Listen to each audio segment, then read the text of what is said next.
The baby came out blue and silent, cord wrapped twice around its neck.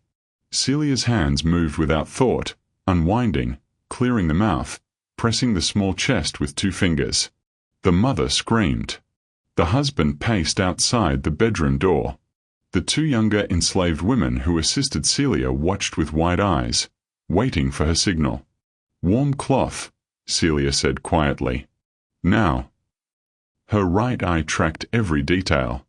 The left socket, scarred and empty, gave her face a lopsided intensity that some white women found unsettling and others found reassuring. She had learned to use both reactions. Right now, Mrs. Catherine Rutledge needed reassurance. The baby coughed.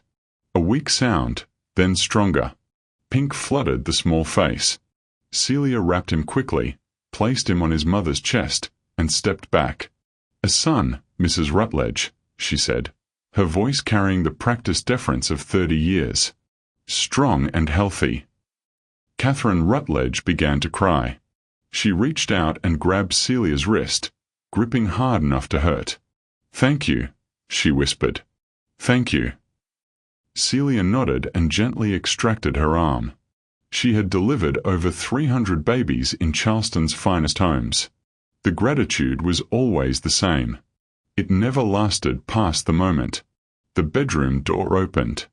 Mr. Henry Rutledge entered without knocking, his eyes going immediately to the baby. He lifted his son from his wife's arms, examined him like a horse at auction, and smiled. "Well done, Catherine," he said to his wife. Then, to Celia, "Your owner will receive the usual payment." Not thank you. Not acknowledgement. Just a statement about money that would never touch Celia's hands. Celia gathered her instruments, knife for cutting cord, clean rags, her leather bag of herbs. The 2 assistant women, both younger enslaved from the Rutledge household, helped clean the room. Celia supervised, making sure everything was done correctly. A midwife's reputation rested on details. Clean rooms, living mothers, healthy babies. "Miss Celia," one of the assistants whispered as they worked. "How you always know what to do." "Practice," Celia said. 30 years of practice. She didn't mention the old midwife who taught her. She didn't mention the months after her own punishment, when she could barely see, when she wanted to die, when the old woman came to her quarters and said, "You can lie here and rot, or you can learn something useful. Your choice." Celia had chosen to learn. By the time she left the Rutledge mansion, evening had settled over Charleston. June 1858, and the heat sat on the city like a wet blanket. Celia walked slowly, her bag heavy with soiled rags she would wash later. The streets of the wealthy district were quiet, gas lamps beginning to glow, the smell of jasmine mixing with salt air from the harbor.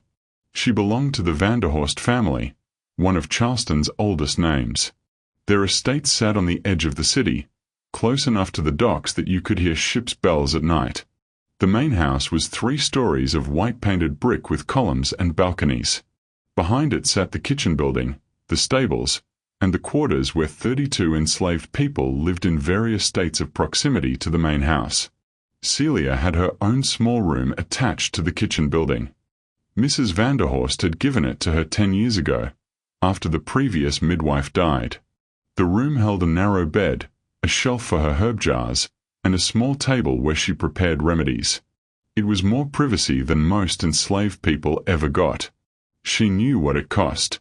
"You're back late." The voice came from the shadows near the kitchen door. Marcus, 26 years old, field worker with dreams of freedom, stood with his arms crossed. "Another white baby saved."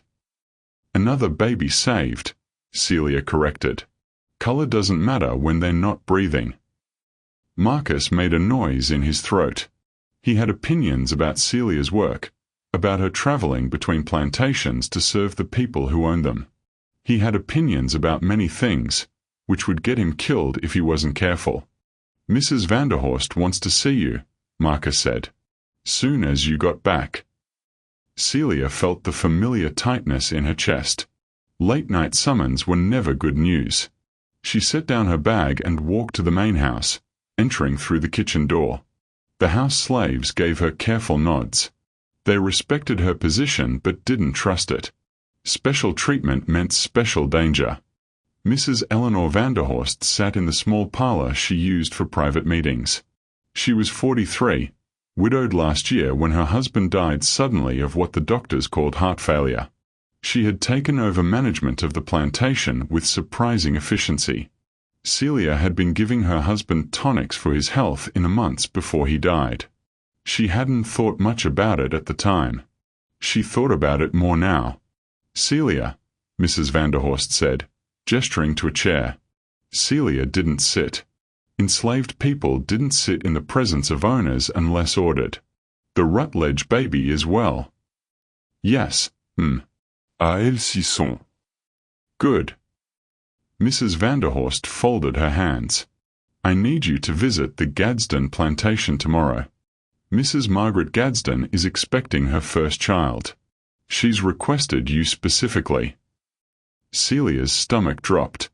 Everyone in Charleston knew about the Gadsden plantation. Old Mr. Robert Gadsden, 68 years old, had married his third wife 2 years ago. Margaret was 23, from a good family fallen on hard times. The marriage was a business arrangement. Margaret got security. Gadsden got a young wife to produce the heir his previous wives had failed to deliver. The overseer at Gadsden Plantation was Thomas Whitaker, a man whose reputation made even other overseers uncomfortable. Brutal didn't begin to cover it. "Yes, Celia said. "She's nervous. Young, first pregnancy, difficult husband." Mrs. Vanderhorst's voice carried a meaning Celia understood perfectly. Women of all colors knew what difficult husband meant. Be kind to her. She needs someone trustworthy. Celia nodded and left. Back in her room, she lit a candle and sat on a bed. Her mind went back 30 years, to when she was 25. She had been teaching a 10-year-old boy to read, secretly, using ash on a flat stone to practice letters.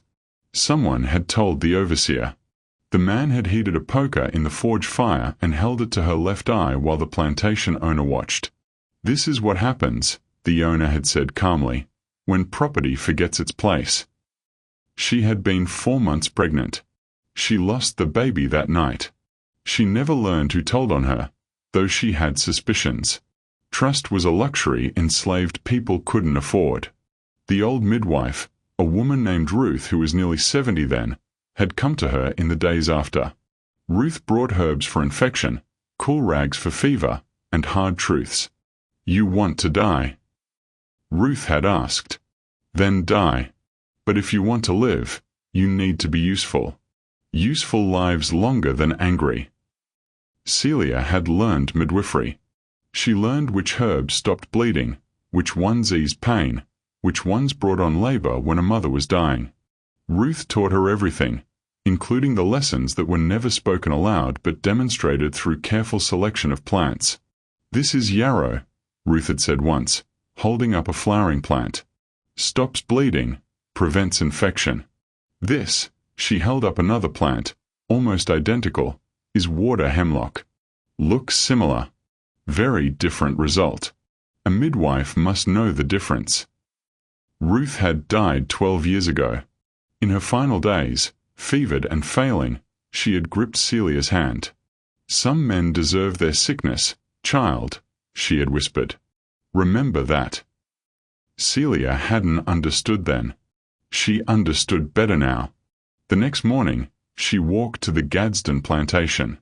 It took an hour in the heat, her leather bag growing heavy on her shoulder. The Gadsden estate was smaller than Vanderhorst's but still substantial. A 2-story house, cotton field stretching behind it, quarters for about 20 enslaved people. Thomas Whitaker met her at the front path. He was a thick man in his 40s, with small eyes and hands that looked like they enjoyed their work. "The midwife," he said, looking her up and down. "Mrs. Gadsden is upstairs. Second door. Don't take long." Celia climbed the stairs, feeling Whitaker's eyes on her back. The house was well furnished but joyless. No flowers, no decoration, just heavy furniture and dark drapes. Margaret Gadsden sat in her bedroom near the window, hands folded in her lap. She was small and pale, with blonde hair pulled back severely. When she looked up at Celia, her eyes were circled with sleeplessness. "You're the midwife," Margaret said. "The one everyone talks about." "Yes, I'm here to examine you, make sure everything is progressing well." Margaret stood and moved to the bed. She lay down carefully, and Celia began the examination. Gentle pressure on the abdomen, checking position and growth. Everything seemed normal. The baby was healthy. But Margaret's body told a different story. Bruises on her upper arms, finger-shaped. Older bruises fading on her thighs. A healing cut on her lower lip. Celia said nothing. She finished the examination, straightened, and began repacking her bag. "Everything is well. The baby is positioned correctly. You're healthy. I'll return in a month to check again." "Wait." Margaret's voice cracked. She sat up quickly, grabbed Celia's wrist with surprising strength. Her eyes filled with tears. "Please. Wait." Celia froze. Physical contact between white women and enslaved women was common in private moments. Childbirth, illness, death, but this felt different. Desperate. "Mrs. Gadsden." "He beats me," Margaret whispered. Her tears spilled over. "My husband. He beats me. He forces himself on me. He told me if I don't give him a son, he'll divorce me and leave me with nothing. I have nowhere to go. My family sold me to him for debt forgiveness. I'm 23 years old and I want to die." Celia carefully extracted her wrist. This was dangerous territory. Enslaved people who got involved in white people's domestic problems usually ended up punished for it. "I'm sorry," Celia said quietly. "That's a terrible burden. But I'm just a midwife. I deliver babies. I can't help with other matters." Margaret wiped her eyes. She looked directly at Celia, and something shifted in her expression. Calculation replacing desperation. "You know herbs," Margaret said. "Everyone says you know herbs better than the doctors. You know which ones heal." She paused. "You must know which ones make people sick." The room went cold despite the June heat. "Mrs. Gadsden, I can't." "I'm not asking you to kill him," Margaret interrupted. Her voice had changed, become harder. "I'm asking if you know herbs that could make an old man with a weak heart weaker, sick, maybe sick enough that nature takes its course." This was a trap. It had to be a trap. No white woman would propose this to an enslaved woman unless she planned to use it against her later. "I don't know what you mean," Celia said carefully. "I know healing herbs only." "Liar." Margaret stood up. She was shorter than Celia but held herself with the authority of her race and class. "Everyone knows your old teacher Ruth knew more than healing. Everyone knows she helped women who needed help. I'm asking you to help me."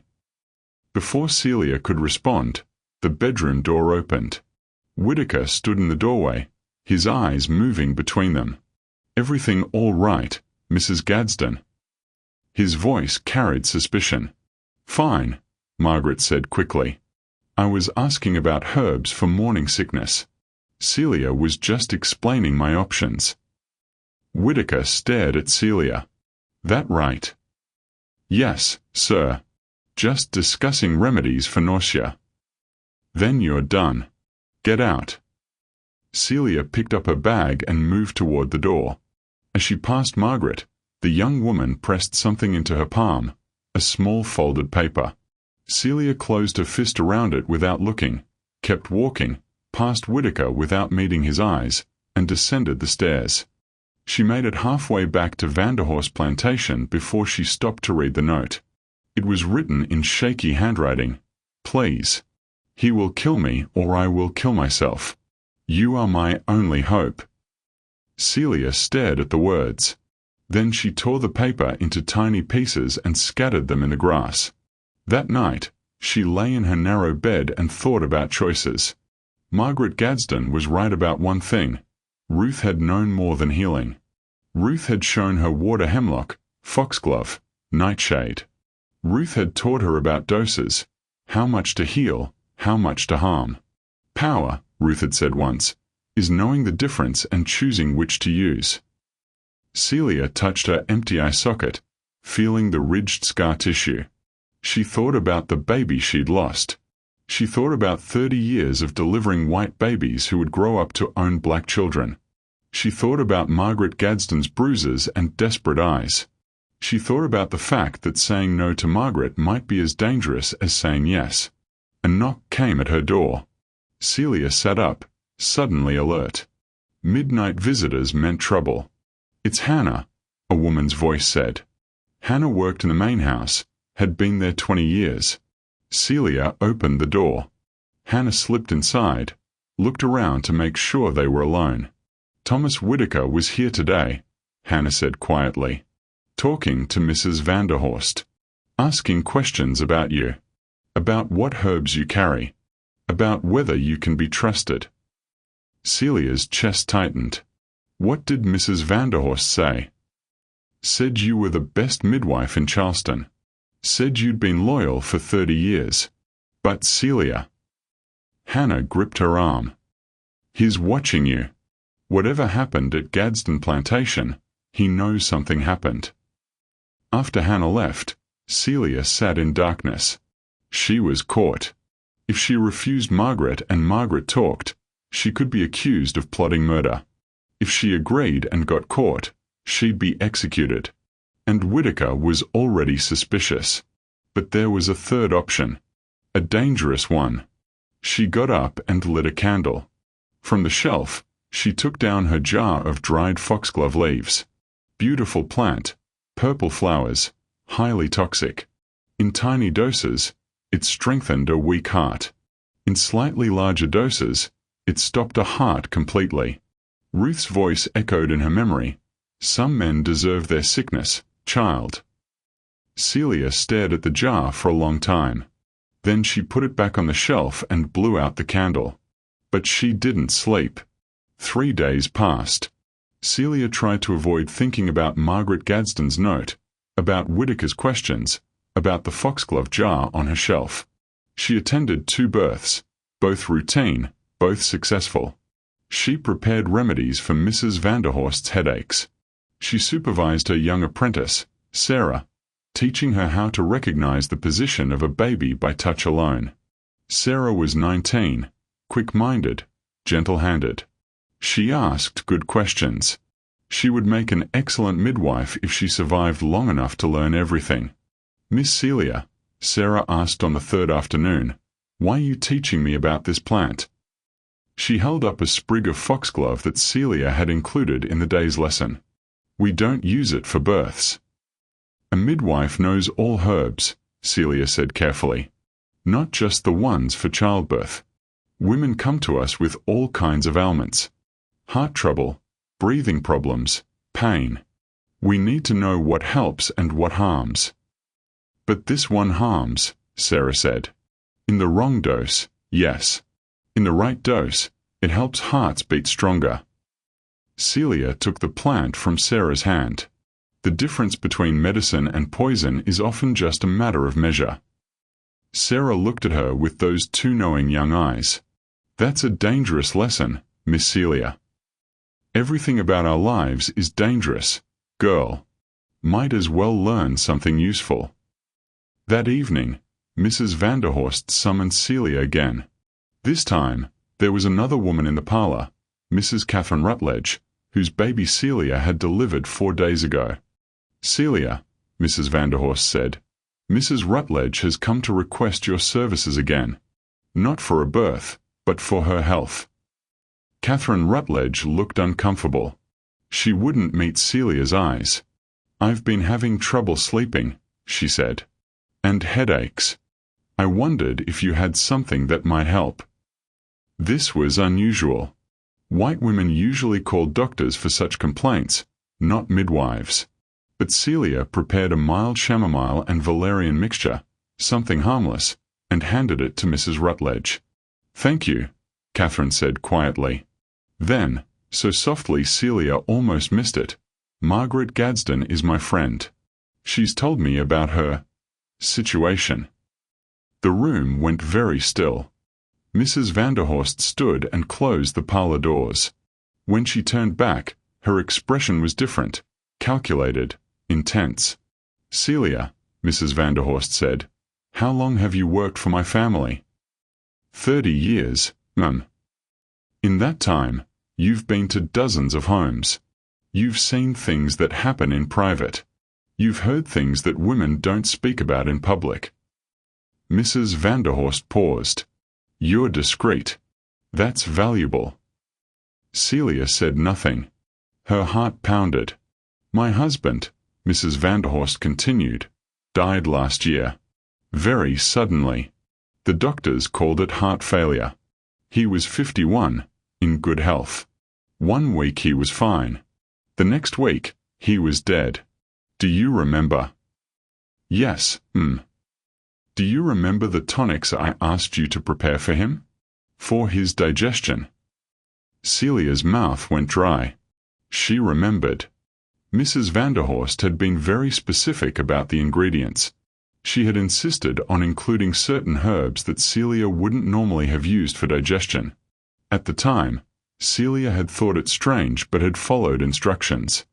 Mrs. Vanderhorst was the owner. "You followed orders." "I remember," Celia whispered.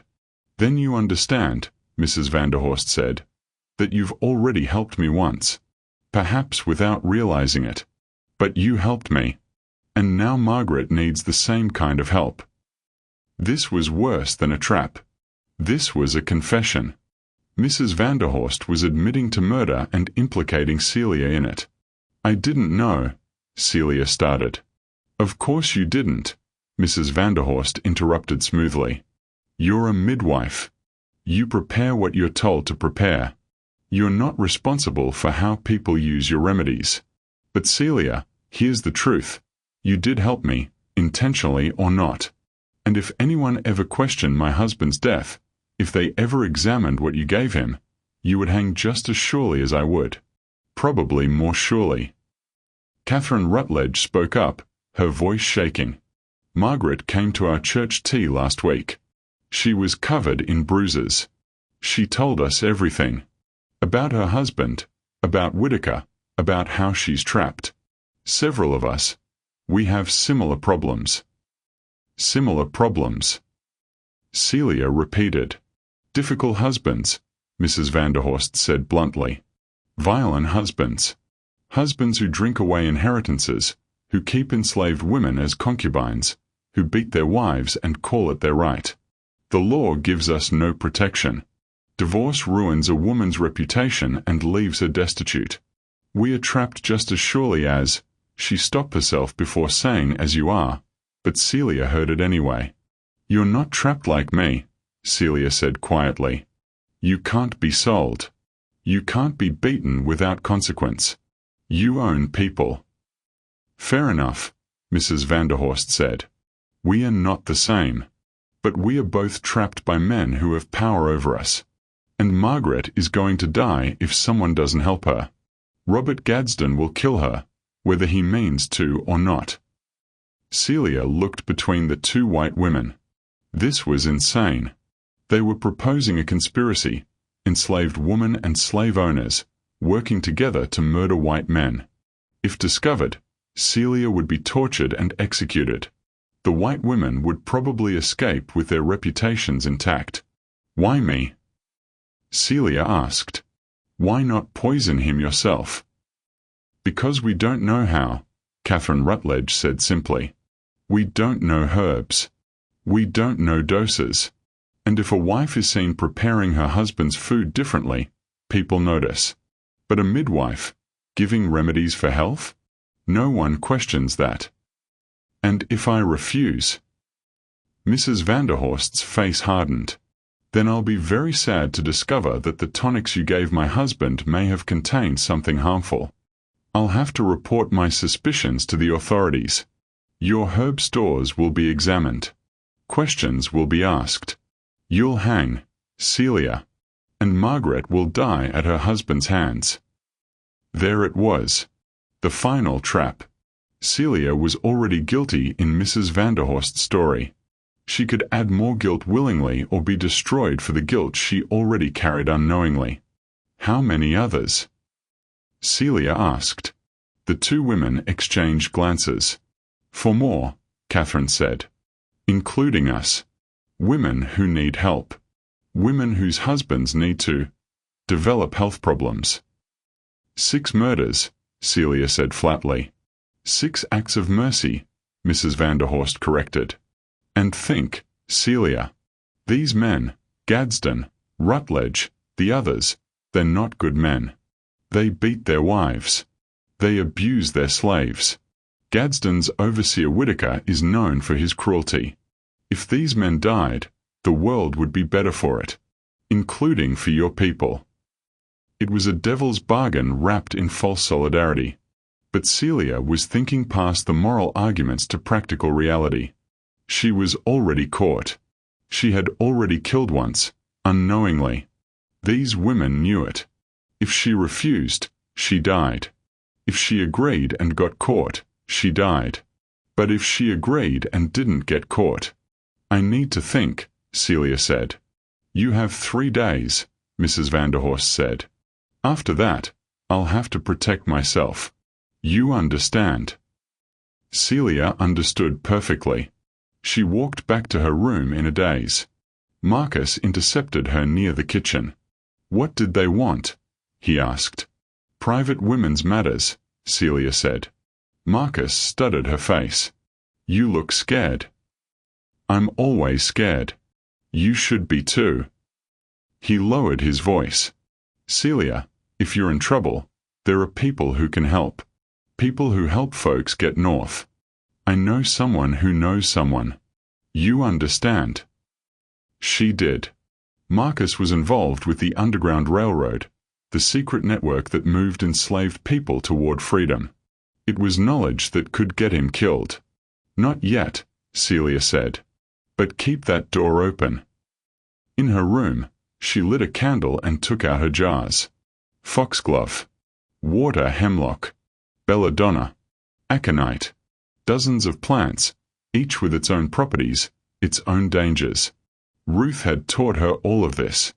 Ruth, who had helped women who needed help. Ruth, who had died peacefully in her sleep at 78, respected by black and white alike. Ruth, who had never been caught. Celia thought about that for a long time. 3 days later, she asked to meet with all 6 women together. Mrs. Vanderhorst arranged it in the guise of a prayer meeting at Catherine Rutledge's home. The 6 women gathered in a private parlor.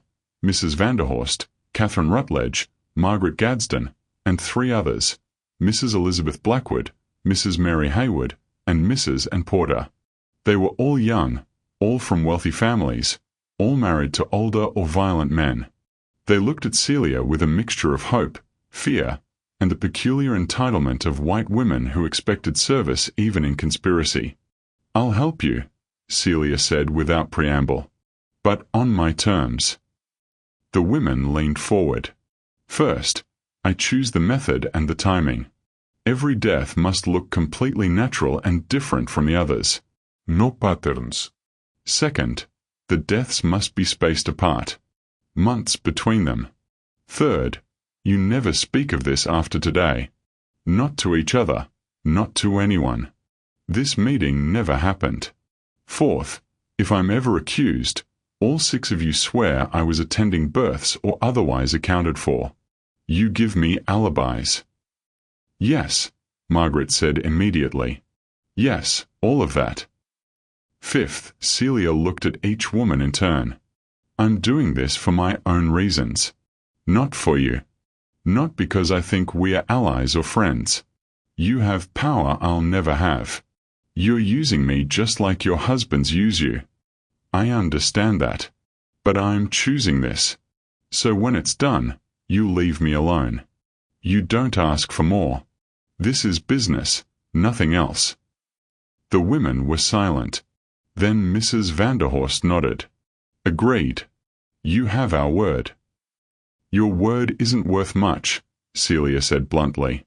But it's all I'm going to get. So we are done here. Go back to your lives. I'll contact you individually when I need to. She left before they could respond. Walking home through Charleston's evening streets, she felt strangely calm. She'd made her choice. Not because these white women deserved her help. Not because their husbands deserved death, though they probably did. But because she'd been backed into a corner and had chosen the direction of her own destruction. If she was going to fall, she'd fall on her own terms. That night, she began preparing Robert Gadsden's death. Water hemlock root, dried and powdered. It grew wild in wet areas around Charleston. In tiny amounts, it caused stomach upset. In larger amounts, it caused convulsions and death. But in carefully measured doses, spread over weeks, it could mimic heart problems in an old man. Especially an old man with a young wife pregnant with his desperately wanted heir. The symptoms would progress slowly: weakness, chest pain, difficulty breathing, irregular heartbeat. Doctors would see an elderly man's body failing naturally. No one would question it. Celia prepared the powder and put it in a small cloth bag. She wrote careful instructions for Margaret. Half a pinch dissolved in his evening whiskey, every other night, for 3 weeks.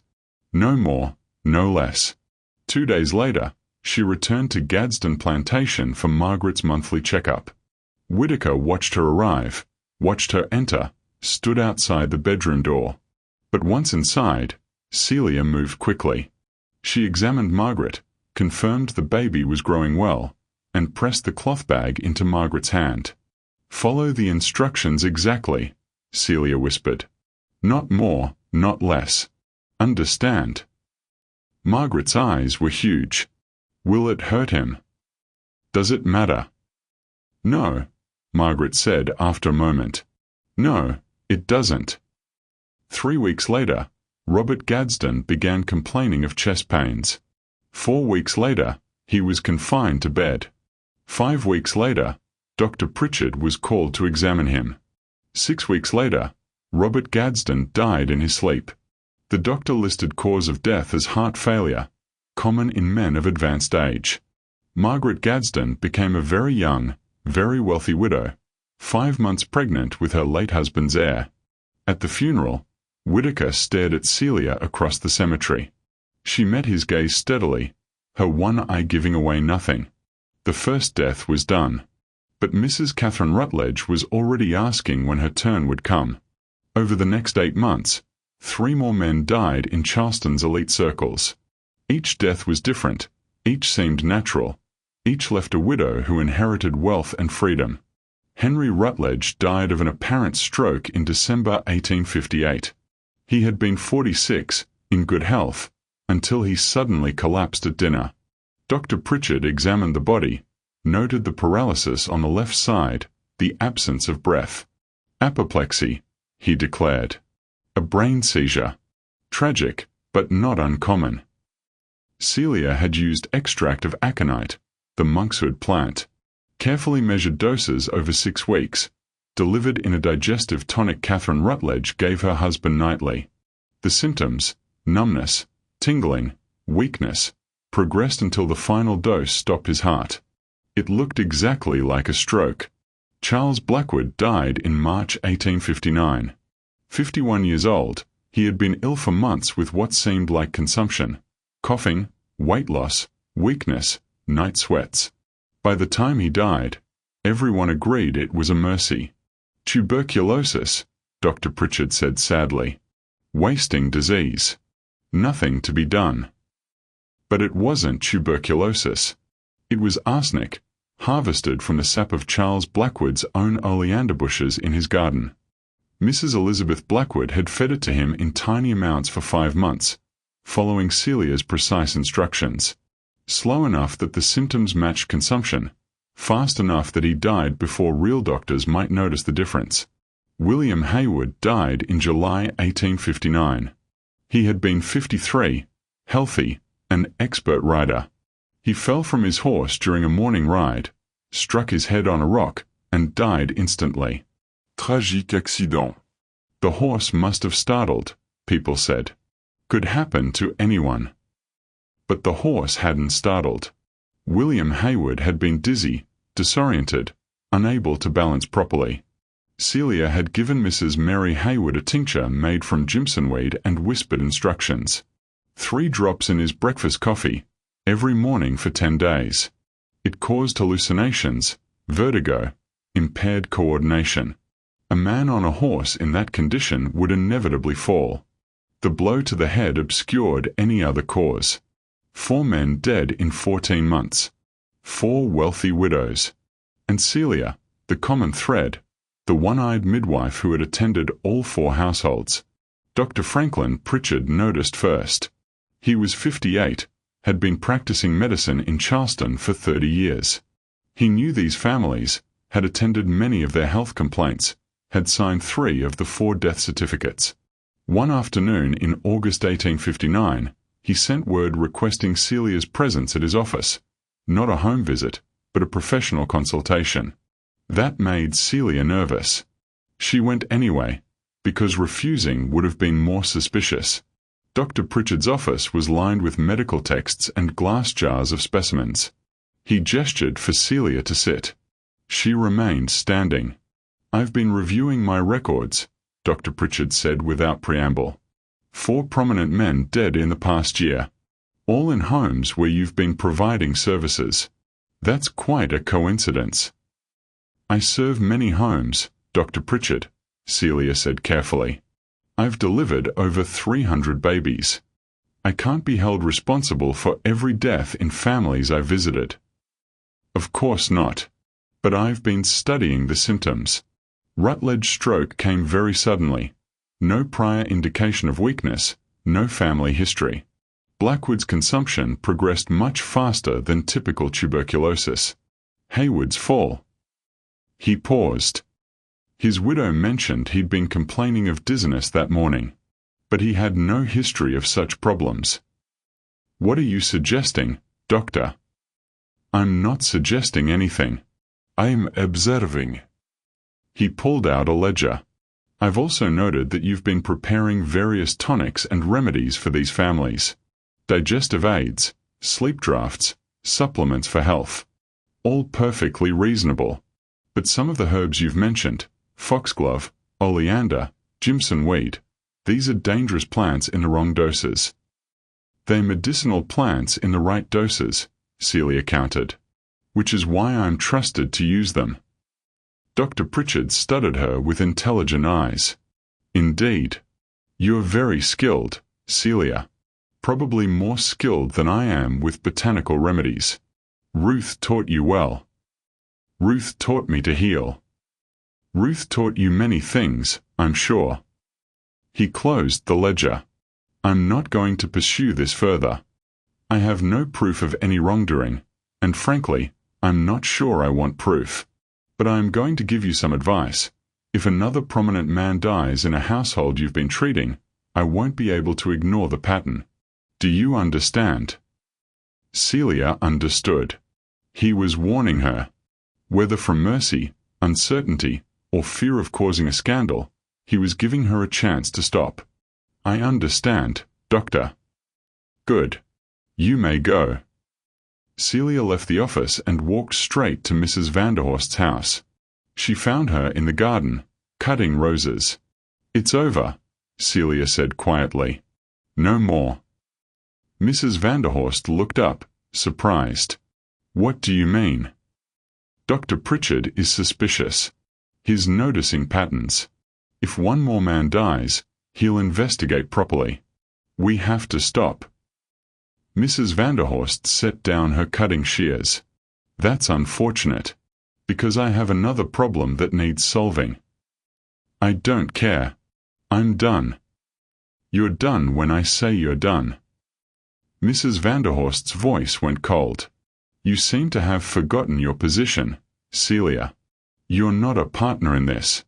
You're a tool, and tools don't make decisions." "Tools don't hang alone either," Celia said quietly. "If I'm caught, you think I'll stay silent? You think I won't tell them everything? Who would believe you? An enslaved woman accusing white ladies of Charleston's finest families? You'd be called a liar and a murderer. We'd express shock and betrayal. We'd say you took advantage of our trust, that you acted alone out of some twisted resentment. Mrs. Vanderhorst smiled without warmth. You were useful, Celia, but you're not irreplaceable. That night, Celia met with Marcus behind the stables. He'd been asking questions, hearing rumors, putting pieces together. People are talking, he said. Not openly, but in quarters, in whispers. About how the white master's been dying. About how you're always around when it happens. Some folks think you're blessed. Some think you're cursed. Some think you're dangerous. What do you think? I think you've been playing with fire, and I think you need to leave Charleston before you burn. I can't leave yet. It's not finished. Marcus grabbed her shoulders. What's not finished? How many deaths are enough? When does justice become murder? When does resistance become madness? When they stop treating us like we are nothing, Celia said. When they stop treating their own wives like property. When the people with power stop using it to destroy everyone beneath them. That's never going to happen. Not in our lifetime. Maybe not ever. You can't kill your way to freedom, Celia. I know, but I can kill my way to revenge. Sometimes that's enough. She pulled away from him and went back to her room. But Marcus's words stayed with her. How many deaths were enough? The answer came 2 weeks later when Mrs. Vanderhorst's brother-in-law, James Vanderhorst, arrived in Charleston. He was contesting his dead brother's will, claiming Eleanor had manipulated her husband into leaving everything to her. If he won, Eleanor would lose the plantation, the house, everything. Mrs. Vanderhorst summoned Celia. James must not succeed in his claim. He's staying in the house as a guest while the legal matters are settled. I need you to prepare something for him. Something that will solve this problem permanently. No, Celia said. Excuse me. I said no. Dr. Pritchard is watching. If another man dies, especially one living in your house, we'll all be investigated. I won't do it. Mrs. Vanderhorst stood. Then I'll have no choice but to protect myself. I'll tell the authorities about my suspicions regarding the tonics you prepared for my late husband. I have witnesses, the other widows, who will testify to your strange knowledge of dangerous plants. You'll hang, Celia. And I'll take you all with me. Will you? Because I think when it comes down to it, 6 respectable white women against 1 enslaved midwife, the law will choose whom to believe. Celia left without another word. She walked through Charleston streets, thinking. Mrs. Vanderhorst was right about the law. But there were other kinds of justice. Over the next 3 days, Celia made careful plans. She met with each widow separately, under the guise of checking on their health. She told them all the same thing. Mrs. Vanderhorst was becoming reckless, demanding more deaths, threatening to expose everyone if she didn't get her way. She's going to get us all caught, Celia whispered to Catherine Rutledge. You need to stop her. To Elizabeth Blackwood, she's dangerous. She doesn't care about the rest of you, only herself. To Mary Hayward, if she keeps pushing, we'll all hang. You know that, don't you?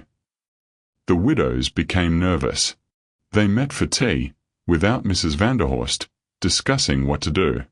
Celia heard about it through house servants who overheard conversations. Meanwhile, a new threat emerged.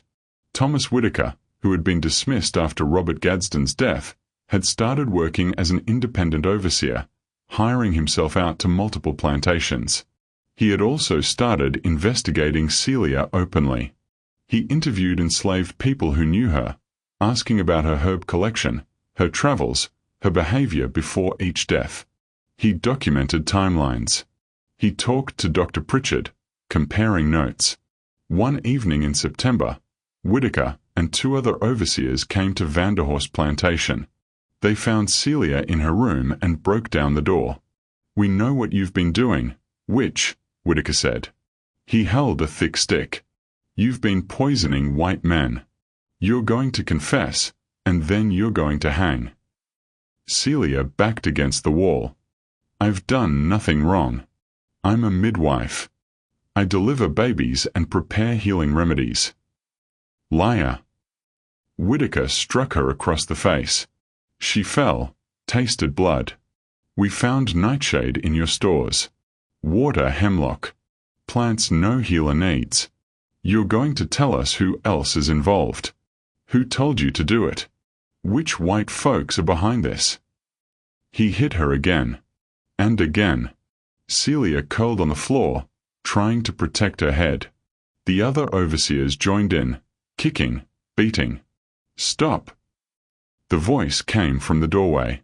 Sarah, Celia's apprentice, stood there with several other enslaved women. "Stop hurting her." "Get out," Whitaker snarled. "This is official business." "I'm getting Mrs. Vanderhorst," Sarah said, and ran. Mrs. Vanderhorst arrived minutes later.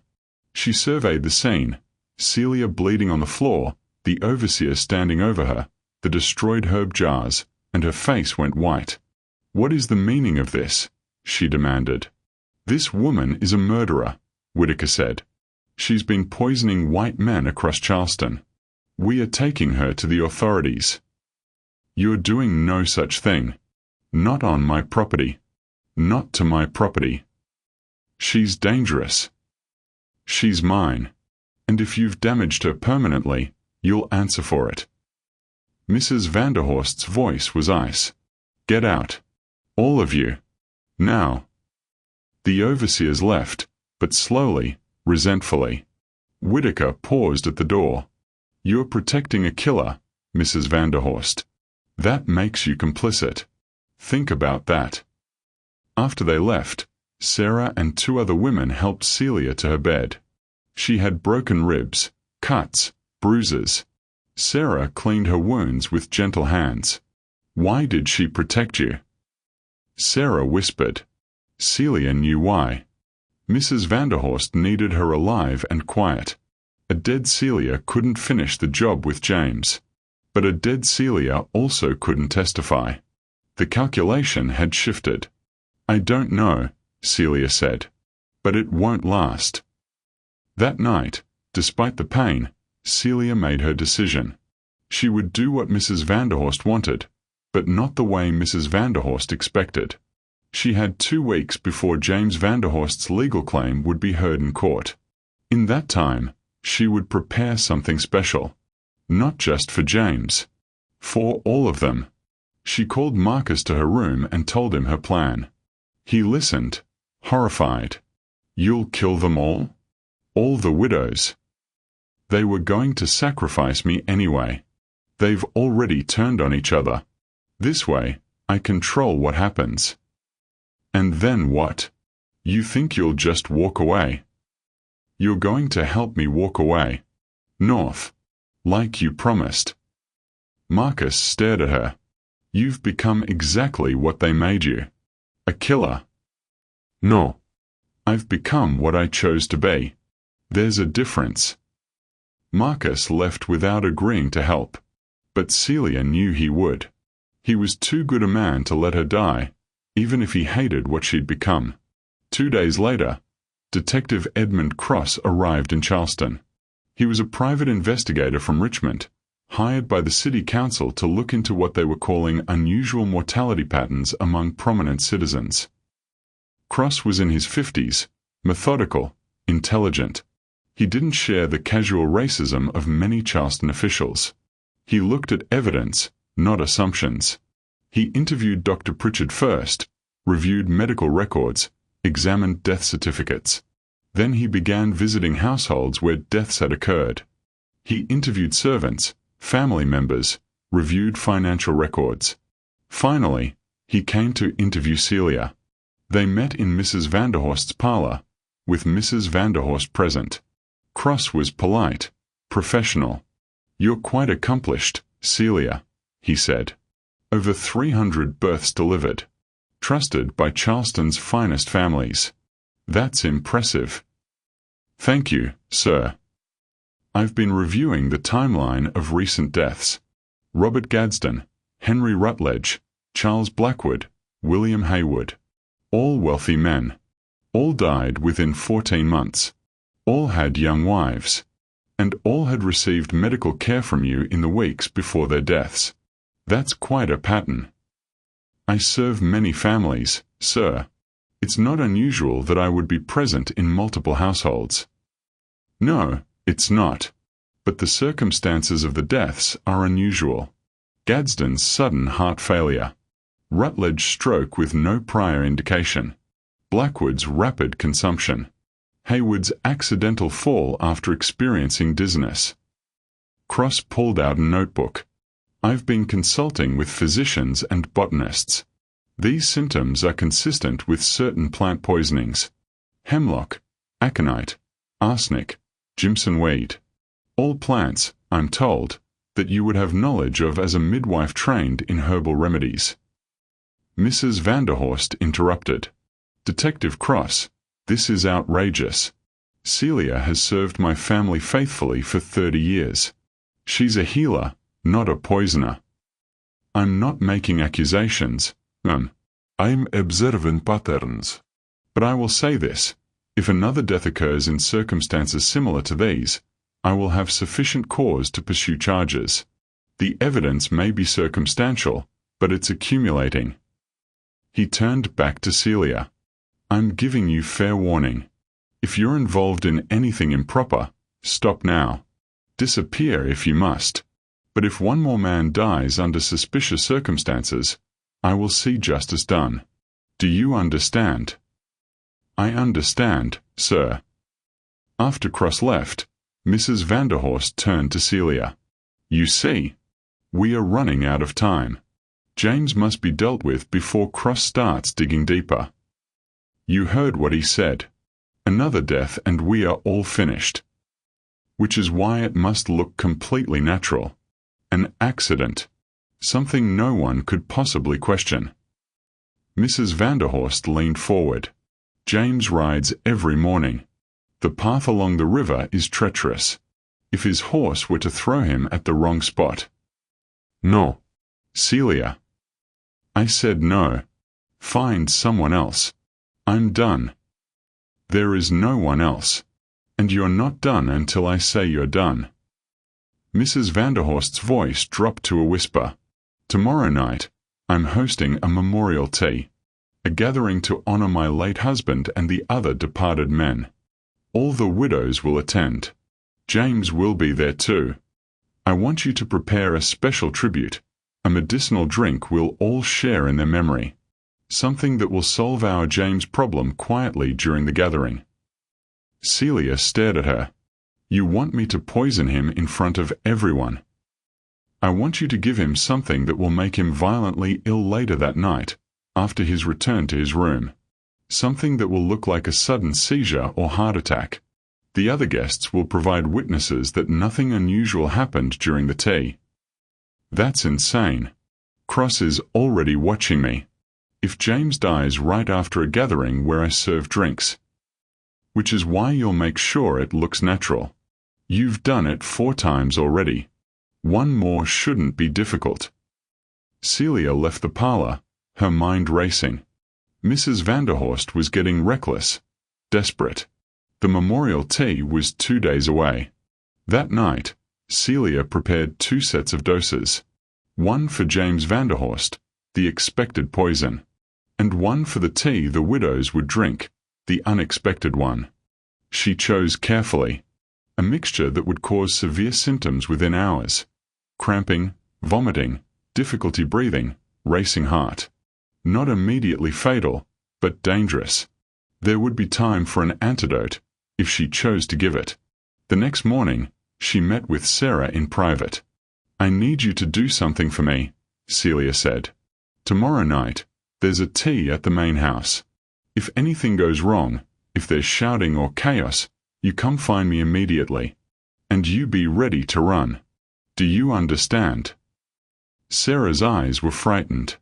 "Miss Celia, what are you planning?" "Justice," Celia said. "Or revenge. I'm not sure there's a difference anymore." The memorial tea was scheduled for 4 o'clock the next afternoon.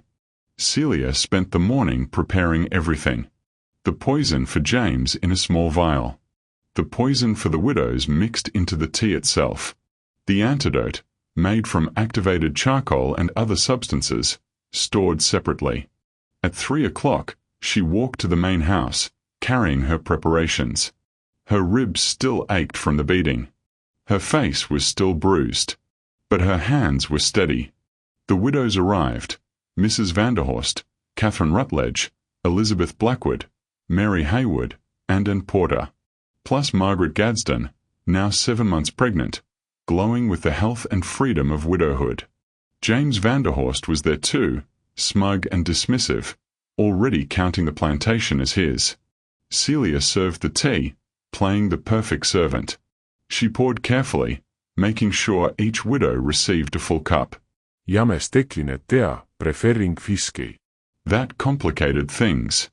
Celia had planned to poison them all together. Now she'd have to adapt. The widows chatted about charitable work, about travel plans, about their new freedoms. They spoke of their dead husbands with performative sadness but couldn't quite hide their relief. Celia watched them and felt nothing but contempt. These women had used her. They'd promised protection and delivered threats. They'd asked for freedom and expected her to pay the price for it. Not anymore. But before Celia could act, Detective Cross appeared at the door. "Forgive the intrusion," he said, removing his hat. "Mrs. Vanderhorst, I need to speak with you." And with Celia. The room went silent. Cross entered, followed by 4 constables. Dr. Pritchard was with him. "I've completed my investigation," Cross said. "Dr. Pritchard and I have been reviewing medical records, botanical evidence, and testimony from various sources. We believe we have sufficient evidence to bring charges of murder by poisoning. Celia, you're under arrest." Mrs. Vanderhorst stood. "This is absurd. On what evidence?" "On considerable evidence. We exhumed Charles Blackwood's body. Traces of arsenic in the bone and hair. We found unusual compounds in Celia's herb stores, compounds consistent with the symptoms displayed by all 4 deceased men. We have testimony from other enslaved people about her knowledge and her movements."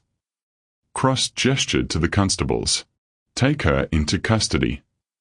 The widows began speaking at once, protesting, expressing shock. Catherine Rutledge stood. "Detective, this woman has been trusted in our homes for years. Surely there's some mistake." "No mistake, ma'am. She's been poisoning men across Charleston. The evidence is clear." Celia felt the trap closing. This was it. She would hang, and the widows would walk away clean, their shocked faces perfect masks of betrayal. Unless she took control one final time. "Wait," Celia said. Her voice cut through the noise. "Before you arrest me, you should know something. You've all been poisoned." Complete silence. "What?" Cross turned to her. "The tea. I poisoned it. Everyone who drank it has ingested a fatal dose." Celia looked at each widow in turn. "You have maybe 3 hours before the symptoms become irreversible. Vomiting, seizures, heart failure. Painful, ugly, final." The widows stared at their teacups in horror. Mrs. Vanderhorst's face went white, and Porter made a small choking sound. "You're lying," Cross said.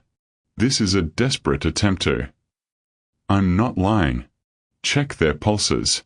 Already elevated. Check their pupils. Already dilating. It's already in their blood." Dr. Pritchard moved quickly to Catherine Rutledge, felt her pulse. His face changed. Her heart is racing, and she's sweating.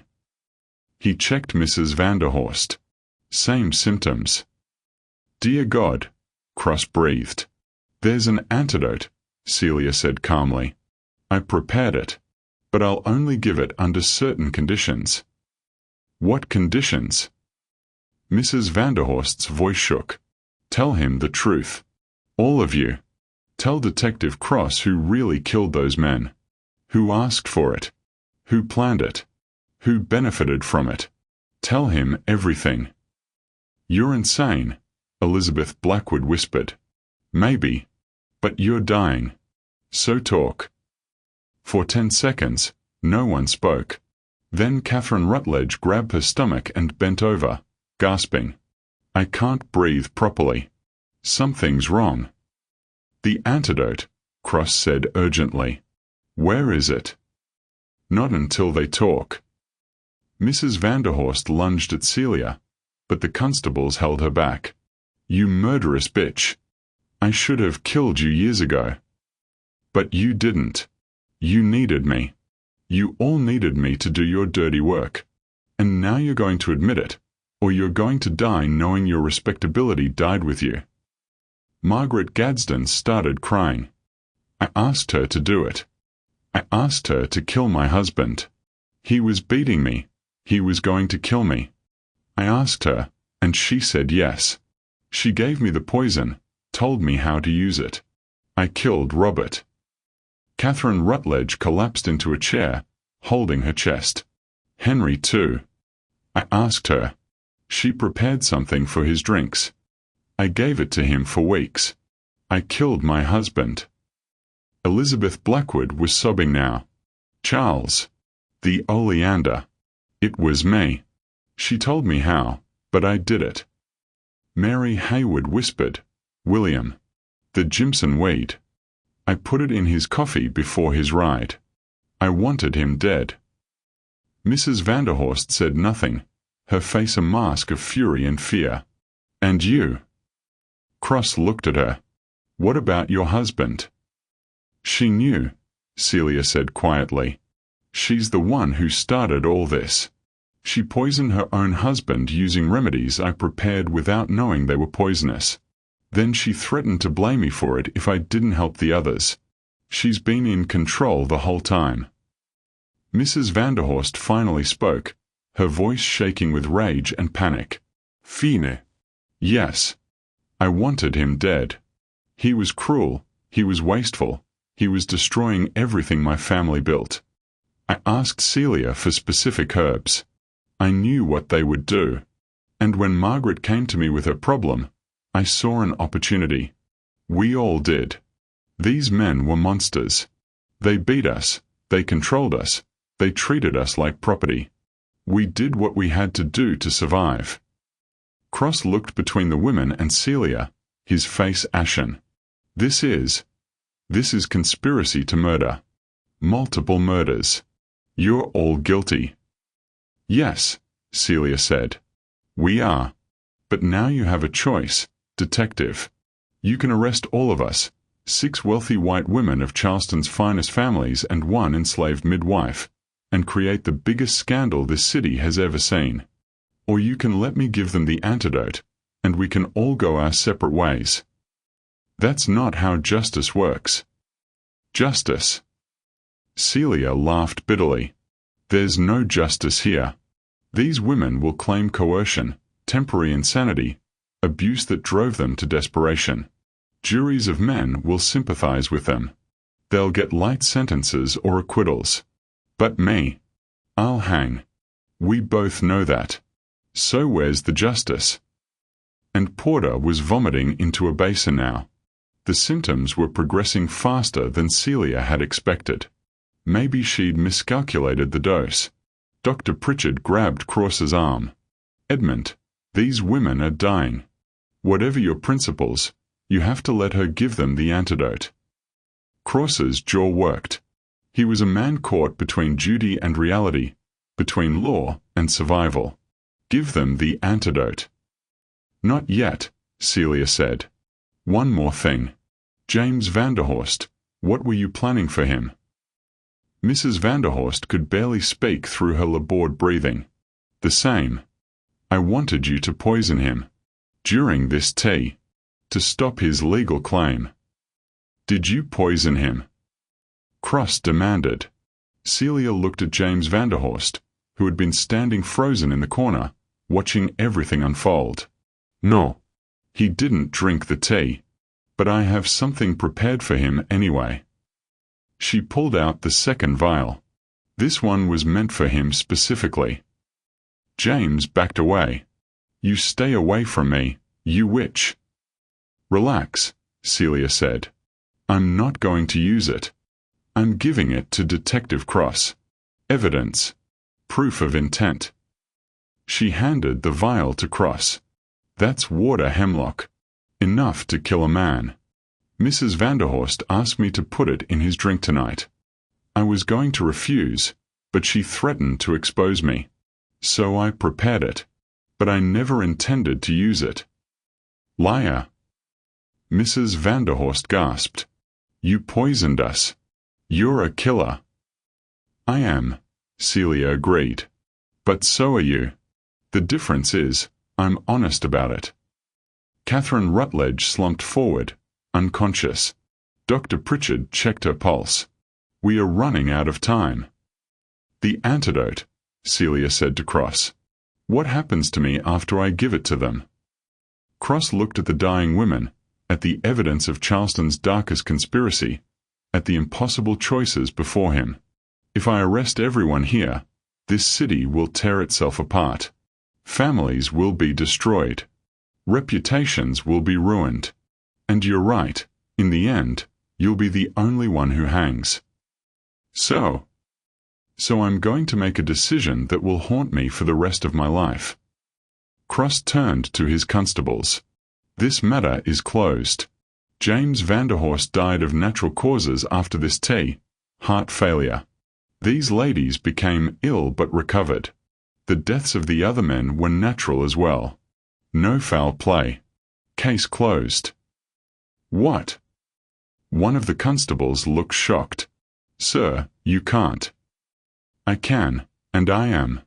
Sometimes justice means preventing greater harm. If this comes out, it destroys Charleston's entire social structure. Better to bury it. He turned to Celia. Give them the antidote. Then you're being sold. Out of Charleston. Tonight. I don't care where you go, but you disappear from this city forever. Understood? Understood. Celia pulled out the antidote, a mixture of activated charcoal, herbs, and other compounds. She prepared it quickly while Dr. Pritchard held the women still. One by one, she administered it, forcing it down their throats, watching their bodies fight the poison she'd given them. It took 20 minutes. Slowly, the symptoms began to ease. Breathing steadied. Heart slowed to normal rhythm. Color returned to faces. But there was commotion outside. Shouting. Then the doors burst open. Thomas Whitaker stood there with 6 men, overseers and enforcers, all armed with clubs and knives. We heard there was trouble. We are here to restore order. He saw Celia standing over the poisoned women, saw the vials, saw the scene of chaos. His face split into a savage grin. She did it, he said. She finally got caught. The one-eyed which poisoned Charleston's finest ladies. We are taking her now, Cross. This is beyond law. This is justice. Stand down, Cross ordered. I've handled this situation. You've been corrupted, Whitaker spat. We all know these women been acting strange since their husbands died. We all know she's behind it. She's a killer, and she hangs. Tonight. He moved toward Celia. Cross's constables moved to block him, but Whitaker's men were already inside, weapons ready. You want a war in this parlor? Whitaker demanded. Over a slave. Before Cross could respond, Marcus appeared in the doorway. He had 5 other enslaved men with him, field workers, stable hands, strong young men who had decided they'd seen enough. You won her, Marcus said quietly. You go through us. The room crystallized into opposing forces. Whitaker's overseers against Cross's constables against Marcus's group. The widows huddled together, too weak to run. James Vanderhorst pressed himself against the wall. "This is madness," Dr. Pritchard whispered. It was madness. It was also inevitable. All the tensions of Charleston, race, class, gender, power, violence, concentrated in one room, ready to explode. Whitaker made the first move.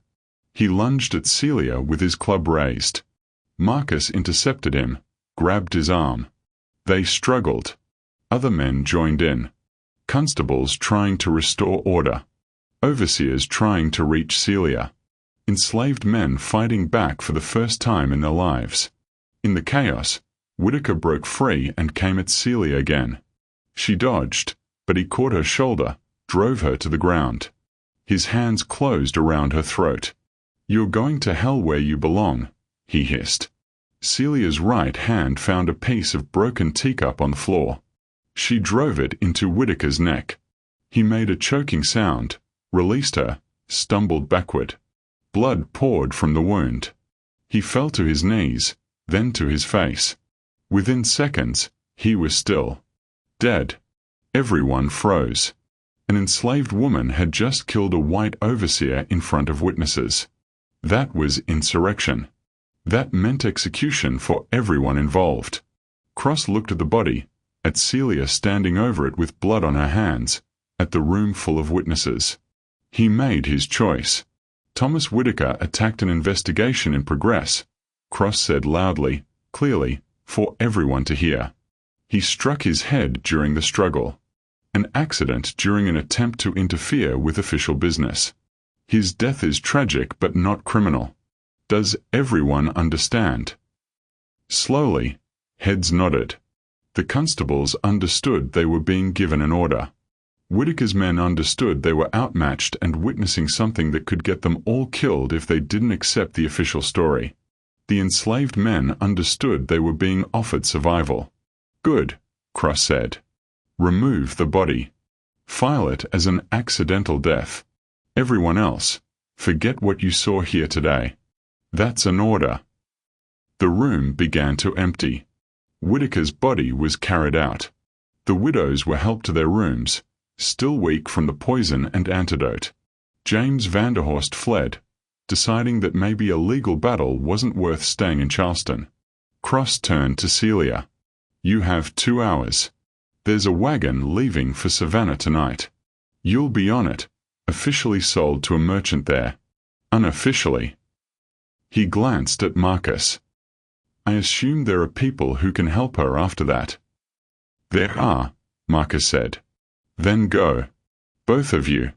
And Celia, Cross's face was hard. "You killed 4 men through their wives' hands, nearly killed 5 more women, and just killed a man with your own hands. I'm letting you go because prosecuting you means prosecuting them, and that means destroying this city. But don't mistake this for mercy. You're not a hero. You're not justice. You're just a killer who got lucky." "I know what I am," Celia said quietly. "Do you know what you are? A man who let the powerful escape punishment because punishing them was inconvenient." "Yes," Cross said. "I do know that. And I'll live with it for the rest of my life." Celia and Marcus left together. Sarah met them at the quarters, already packed with a small bag of supplies. "I'm coming with you," Sarah said. "I'm not staying in this place after what I've seen." The 3 of them left Charleston that night, hidden in a wagon carrying goods to Savannah. From there, Marcus's contacts moved them onto the Underground Railroad route. It took 8 weeks to reach Philadelphia, traveling at night, hiding during the day, always moving. Celia never looked back. The journey north was hard. Celia's ribs hadn't fully healed from Whitaker's beating. Sarah got sick with fever in North Carolina, and they had to hide in a barn for 5 days until she recovered. Marcus nearly got caught by slave catchers in Virginia, saved only by a quick-thinking Quaker farmer who hid them in a false cellar. But they made it. In October 1859, they arrived in Philadelphia, emerging from a root cellar beneath a black church into autumn sunlight. The conductor who had guided them, a free black woman named Ruth, which made Celia's breath catch, handed them papers. "These say you're free.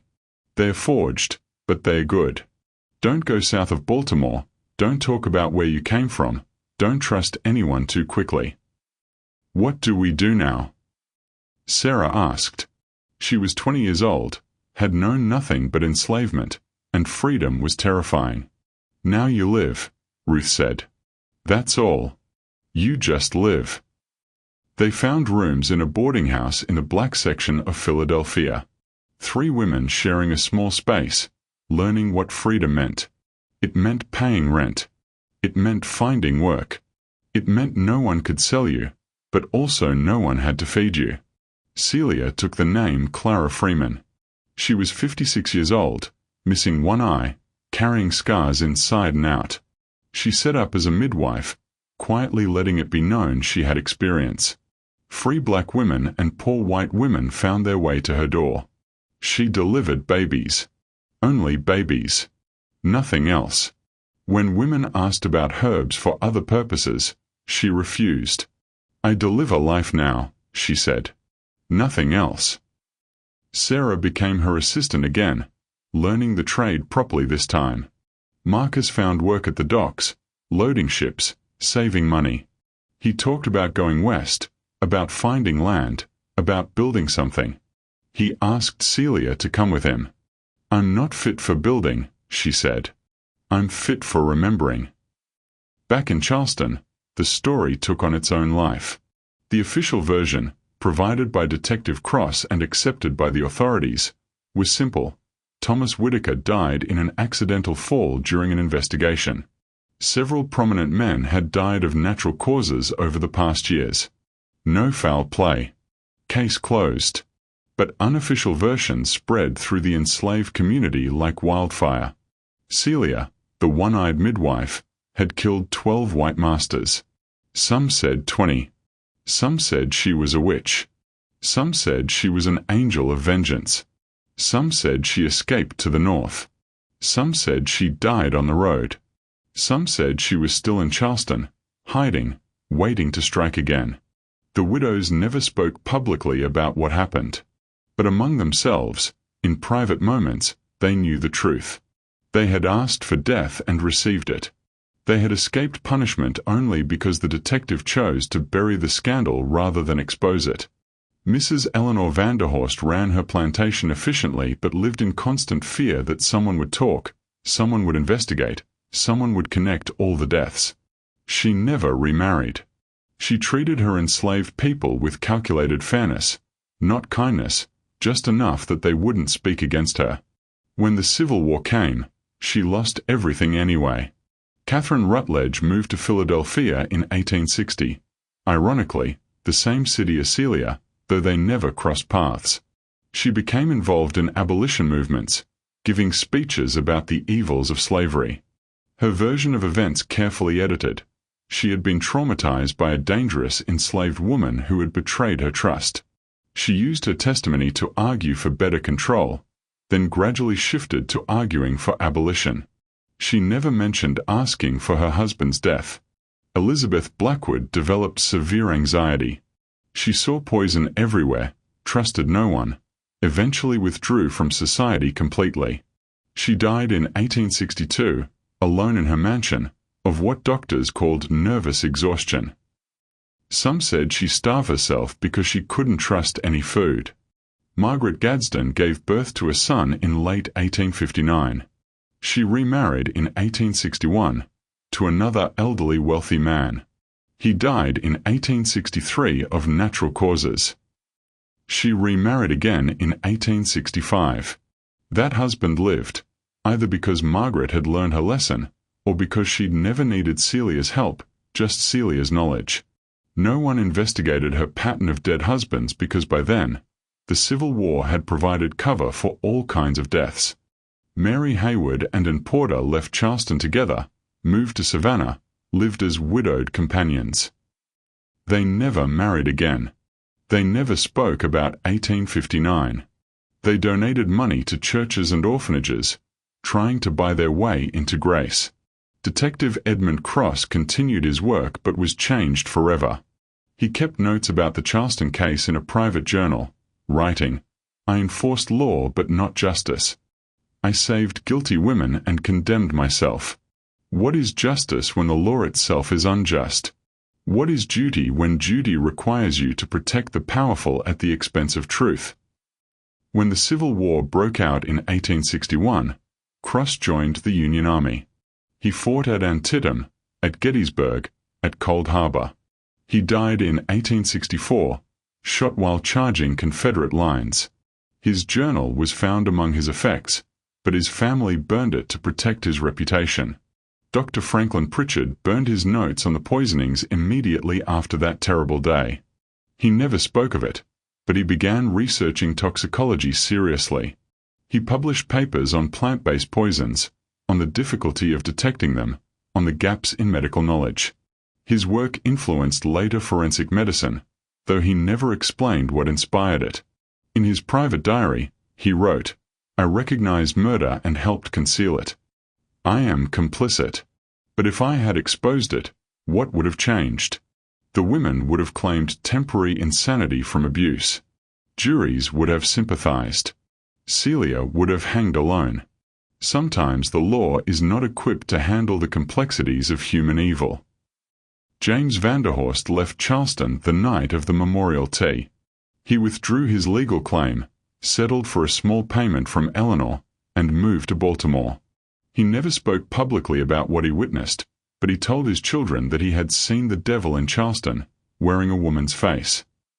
Sarah, in Philadelphia, learned midwifery properly under Celia's careful tutelage. She married Marcus in 1861. They had 3 children. Sarah eventually opened her own practice, serving the growing black community in Philadelphia. She was there when Celia died in 1869, at age 66, of pneumonia. On her deathbed, Celia asked Sarah, "Do you think I did right?" Sarah held her teacher's hand. "I don't know. You killed people. But they were people who did terrible things. You were trapped. They trapped you further. You broke free the only way you knew how." She paused. "I don't think it's about right or wrong. I think it's about survival. And you survived." "I survived," Celia agreed. "But what did I survive into? What did I become?" "Human," Sarah said. "Complicated and flawed and human. Like everyone else." Celia died that night. Sarah washed her body according to tradition, preparing her for burial. As she closed Celia's one good eye for the final time, she whispered, "You're free now. Really free." The story, the real story, stayed hidden for decades. The official records showed nothing unusual. But in the oral tradition of formerly enslaved people, the tale grew and changed. The one-eyed midwife of Charleston became a legend. Some versions had her killing 50 men. Some had her escaping in a blaze of fire. Some had her using actual witchcraft, not just herbs. Some made her a hero, a symbol of resistance, proof that the powerless could strike at the powerful. Other versions were darker. They warned against her, said she was corrupted by revenge, said she became as bad as those she killed, said she proved that violence only breeds more violence. The truth was probably somewhere between. Celia was neither hero nor villain. She was a woman who had been mutilated, enslaved, threatened, and trapped. She had found one source of power, knowledge of herbs, and used it as a weapon. She had killed, not in some grand revolutionary act, but in a series of calculated murders that served both her survival and her rage. Were the men she helped kill guilty? Yes. Robert Gadsden beat his wife. Henry Rutledge was a gambler and a brute. Charles Blackwood kept enslaved women as concubines. William Hayward took pleasure in watching punishments. These were not innocent men. But did they deserve death without trial, without defense, without any legal process? Did the wives have the right to kill them? Did Celia? These questions haunted Sarah for the rest of her life. She told the story to her children when they were grown, carefully, accurately. "Your grandmother's teacher did terrible things for complicated reasons," she said. Don't make her a hero. Don't make her a monster. Just remember that slavery made people desperate, and desperate people do desperate things. After the Civil War, when enslaved people were officially freed, Sarah returned to Charleston once. It was 1866, and the city was devastated. The plantations were in ruins. The great houses stood empty or occupied by Union soldiers. She found the Vanderhorst estate. Mrs. Vanderhorst was still there, aged and bitter, holding onto the house but little else. Sarah knocked on the door. Mrs. Vanderhorst answered. For a moment, she didn't recognize Sarah. Then her face went white. "You," she whispered. "Me," Sarah agreed. "I came to tell you that Celia's dead. Died peaceful in Philadelphia. Free." "Why are you telling me this?"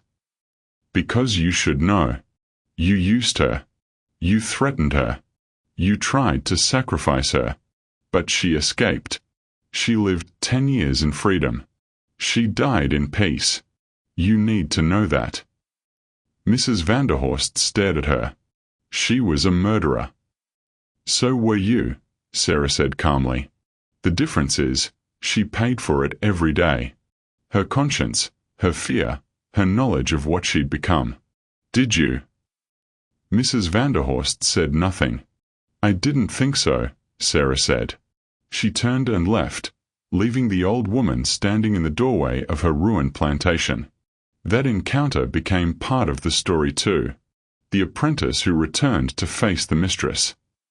The confrontation between enslaved and enslaver after freedom came. The details changed with each telling, but the core remained. Sarah had borne witness to the truth. In 1897, an abolitionist newspaper editor named Thomas Wentworth was collecting oral histories of formerly enslaved people. Marcus, now 72 and living in Ohio, agreed to be interviewed. He told the story carefully. He gave no names, changed location slightly, but told the essential truth. There was a woman, he said, who delivered 300 babies to white families and poisoned 12 of their men. Some say she was a killer. Some say she was justice. I say she was what slavery made her, desperate enough to become dangerous." The interviewer asked, "Do you think she was right to do what she did?" Marcus thought for a long time. Right and wrong don't capture it. She was trapped. They were abusing their power. She found a way to strike back. But it cost her soul. She told me once, near the end, that she didn't regret killing the men, but she regretted becoming the kind of person who could kill. That's the real tragedy of slavery. It corrupts everyone it touches, oppressor and oppressed alike. The interview was published in 1898. It caused a minor sensation in abolitionist circles. Some praised the unnamed woman as a hero of resistance. Others criticized the story as promoting violence. Most read it and felt uncomfortable because it didn't fit into neat categories of good and evil. The historical record remained confused. Charleston's official documents showed nothing unusual about the deaths of several prominent men in 1858 to 1859. Detective Cross's official report listed natural causes for all. There was a notation about an overseer, Thomas Whitaker, who died accidentally during an investigation. But in private letters, in diaries, in family histories, fragments of the truth appeared. A Charleston lady's diary mentioned the terrible events at Eleanor's tea party, which we never speak of. A doctor's correspondence referenced suspicious patterns I was asked to ignore. A constable's memoir mentioned a case in Charleston where justice required us to look away. Historians studying the period found these fragments and tried to piece together what happened. Some concluded it was an urban legend, a story that grew in the telling. Others believed something had happened but couldn't prove it. The truth, 6 women conspiring with an enslaved midwife to poison their husbands, was too scandalous to fit into official histories. In the 1920s, a black historian named Dr. Josephine Clark researched the story for her doctoral thesis. She interviewed descendants of people who had known Celia, traced the timeline, examined plantation records and death certificates. She concluded that the story was probably true, or at least based on truth. Her thesis was rejected by her university. Too controversial. No hard evidence. Relying too heavily on oral testimony from black sources. She published it privately in 1927 as Hidden Resistance: Women's Networks and Violence in Antebellum Charleston. It sold poorly, but it preserved the story for future generations. By then, all the principals were dead. Celia had died in 1869. Mrs. Vanderhorst in 1876. The other widows through the 1870s and 1880s. Detective Cross in 1864.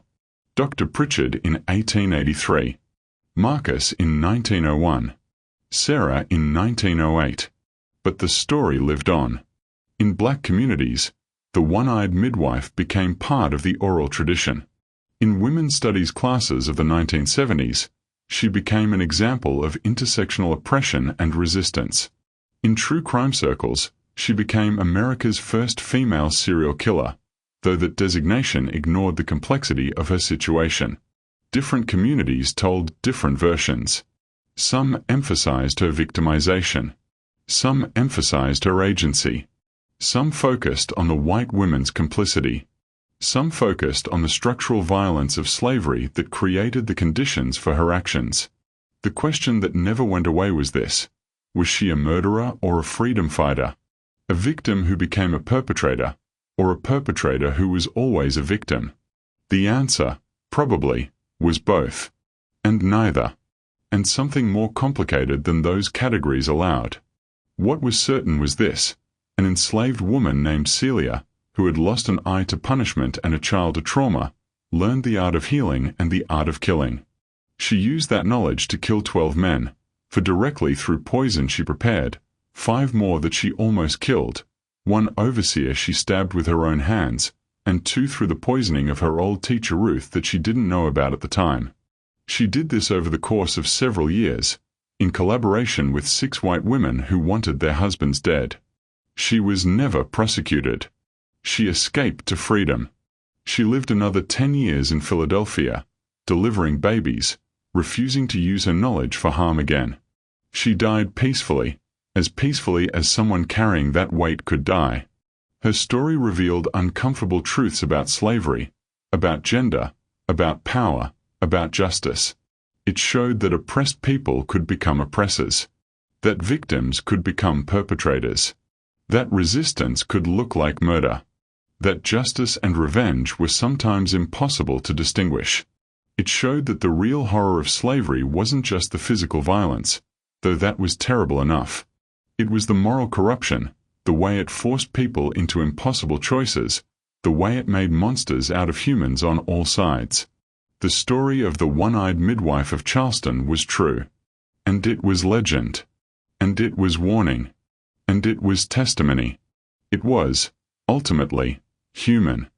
The first written account of Celia appeared in 1897 in Marcus's interview, but he gave few specific details. The story existed primarily in oral form, passed down through generations of black families, changing and growing with each telling. By 1900, multiple versions circulated through formerly enslaved communities. In some versions, she killed 20 men, 50 men, 100 men. In some, she used witchcraft and curses. In some, she was beautiful and young. In some, she was ancient and terrifying. The details morphed, but the core remained: a one-eyed enslaved midwife who poisoned masters and escaped to freedom. White Charleston society, meanwhile, maintained official silence. The families involved, Vanderhorst, Rutledge, Gadsden, Blackwood, Haywood, Porter, never publicly acknowledged anything unusual. Their histories, written by descendants, mentioned only that several men had died of natural causes in the late 1850s. The widows were portrayed as tragic figures who had endured loss and rebuilt their lives with dignity. But privately, in letters and diaries that surfaced decades later, fragments of truth appeared. A letter from Catherine Rutledge to her sister in 1860: "I have nightmares still about that terrible day. I wake up tasting poison. I see her face, that one eye staring at me, judging me. We thought we were using her, but she was showing us what we really were. Killers, just like her. Maybe worse, because we pretended to be virtuous. A diary entry from Elizabeth Blackwood in 1861. I cannot eat without suspecting poison. I cannot sleep without seeing Charles's face as he died. I asked for his death. I got it, but I didn't understand that I would carry it forever. She understood.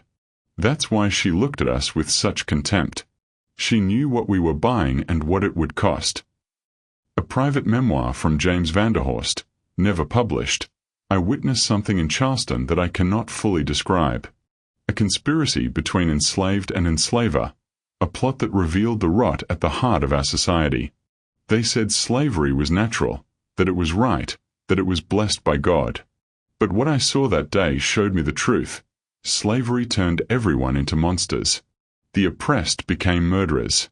The oppressors became victims. And no one's hands were clean. These documents remain hidden in family archives until the 1960s, when historians researching the antebellum period began to uncover them. They confirmed that something had happened, though the exact details remained murky. Dr. Josephine Clark's 1927 thesis, dismissed in her time, was rediscovered in 1968 by civil rights historians. They republished it with additional research, interviews with descendants, and analysis of the social structures that had created the conditions for Celia's actions. The new edition, titled The One-Eyed Midwife, Resistance, Violence, and Women's Networks in Slavery, became required reading in African American studies programs. But the academic interest in Celia's story came with its own problems. Scholars debated her meaning, her significance, her place in history. Was she a hero of resistance or a cautionary tale about the corrupting power of violence? Did her actions represent justified rebellion or unjustifiable murder? These debates often said more about the debaters than about Celia herself. Radical activists in the 1970s held her up as an icon, a woman who struck back at oppression, who used the only power available to her, who refused to accept her powerlessness. They made posters of an imagined Celia, young, fierce, defiant, with slogans like "by any means necessary" and "resistance is not murder." Conservative historians pushed back, arguing that celebrating a serial killer was dangerous, that violence was not justified by oppression, that the story was being romanticized and distorted. They emphasized the men who died, questioned whether all of them were truly abusive, pointed out that Celia had nearly killed 5 women as well. Black feminist scholars offered a more complex reading. They acknowledged Celia's violence while contextualizing it within the systematic brutality of slavery. They pointed out the impossible position she was in, punished if she refused, executed if caught, corrupted if she succeeded. They analyzed the fraught alliance between Celia and the white women, showing how it revealed both the possibilities and limitations of cross-racial solidarity under oppression. Celia was not a hero, wrote Dr. Angela Morrison in a 1982 essay. But she was not simply a villain either. She was a human being pushed into inhuman choices by an inhuman system. Her story doesn't give us easy answers about morality. It shows us the cost of slavery, not just the physical cost, but the moral and spiritual cost. It shows us that people trapped in impossible situations sometimes do impossible things. We honor her not by making her perfect, but by telling her truth. Meanwhile, the story continued to evolve in popular culture. A novel published in 1975 fictionalized Celia's life, turning her into a romantic figure who fell in love with Marcus and killed only to protect other enslaved people. It was commercially successful but historically inaccurate. A television movie in 1989 portrayed her as a tragic victim forced against her will to kill, erasing her agency and anger. Black activists protested the portrayal, arguing that it sanitized her and made her more palatable to white audiences. A play in 1994 titled One Eye Open took a different approach. It showed Celia as deeply flawed, angry, corrupted by her experiences but also shaped by them. It didn't shy away from her violence or her collaboration with slaveholding women. It received critical acclaim but triggered intense debates about how to represent historical figures who don't fit neat moral categories. Sarah's descendants preserved their own version of the story. Her great-granddaughter, Dorothy Freeman Williams, gave interviews in the 1970s and 1980s, sharing what had been passed down through the family. My great-grandmother Sarah told my grandmother that Celia was the strongest and most frightening person she ever knew, Dorothy said in a 1978 interview. She said Celia had been broken by slavery but refused to stay broken. She found power where she could. She used it. And it destroyed part of her soul, but it also freed her body. Sarah said Celia never regretted the killings, but she regretted becoming someone who could kill without feeling. There's a difference. Dorothy also shared something else. Sarah said that after Celia died, she found a journal hidden in Celia's things. Just a few pages, written in rough handwriting. Celia had written, "I killed 12 men. 4 by my own hand, 8 by my knowledge. I am not sorry they're dead. I am sorry I know how easily death comes. I am sorry I learned to measure it, to calculate it, to serve it like a midwife serves life. Ruth taught me that some men deserve their sickness. She was right. But she didn't teach me that I would become sick too, in a different way. This is what slavery does. It makes healers into killers. It makes mothers into murderers. It makes human beings into monsters, on all sides. I survived. But what did I survive into? That journal was lost. Sarah had destroyed it after reading it, afraid it would be used against Celia's memory. But the words were remembered, passed down, becoming part of the family history. The question of numbers, how many people Celia actually killed, remained contentious. The most reliable account suggested 12, Robert Gadsden, Henry Rutledge, Charles Blackwood, William Haywood, for men she helped poison directly, Mr. Vanderhorst and potentially 3 others through Ruth's teachings that Celia unknowingly executed, another 4, the 5 widows she nearly killed at the memorial tea, though they survived, and Thomas Whitaker whom she stabbed. That's 9 confirmed deaths, 3 potential others, and 5 near deaths. But the legend said 12 masters. The number became symbolic. 12 apostles inverted, 12 hours of day and night, 12 months in a year. 12 deaths in revenge for countless enslaved lives destroyed. Historians argued about the exact count. Some said it was fewer. Some said it was more. But Celia herself, in that lost journal according to Sarah's testimony, claimed 12. So 12 it remained. In the 1990s, a descendant of the Gadsden family published a book attempting to rehabilitate Robert Gadsden's reputation. My ancestor was murdered by a conspiracy of ungrateful servants and an unstable wife, the author wrote. This should be remembered as a tragedy, not celebrated as resistance. The book was widely criticized. Historians pointed out that it ignored documented evidence of Gadsden's violence, dismissed Margaret's testimony, and characterized an enslaved woman as a servant rather than property. The book sold poorly and was largely forgotten. But it represented a persistent thread in discussions of Celia, the attempt to defend the men who died, to question whether they really deserved death, to shift focus from their violence to hers. These attempts always failed to reckon with the central question: what justice was available to Margaret Gadsden? What justice was available to Celia? In a system where white men had absolute power over their wives and their slaves, where violence was legal and resistance was criminal, where speaking truth could get you killed, what were the alternatives? The problem with Celia's story, wrote historian Dr. Marcus Chen in a 2010 essay, is that it forces us to confront the limits of law and justice. We want to believe that legal systems provide proper channels for addressing grievances. But slavery was legal. Wife beating was legal. Rape of enslaved women was legal. In a system where all legal channels protected the oppressor, what options remained? We can condemn Celia's violence without offering any viable alternative she could have pursued. That's not moral clarity. That's just privilege speaking. By the 2000s, Celia's story had become a touchstone in debates about justice, resistance, and violence. When discussions arose about armed resistance to oppression, someone would inevitably mention the one-eyed midwife of Charleston. When people debated whether oppressed groups were justified in using violence, her name came up. But these debates often abstracted her, turned her into a symbol rather than a person.